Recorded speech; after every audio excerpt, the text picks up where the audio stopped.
Ötən gündən etibarən yağan intensiv yağışlar Şirvan şəhərində bir sıra fəsadlara səbəb olub.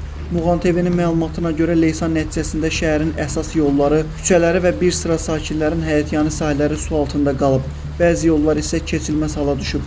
Hadisədən dərhal sonra Şirvan şəhər İcra Hakimiyyətinin başçısı, müavinləri və digər məxsus şəxslər su basmış ərazilərə baxış keçiriblər.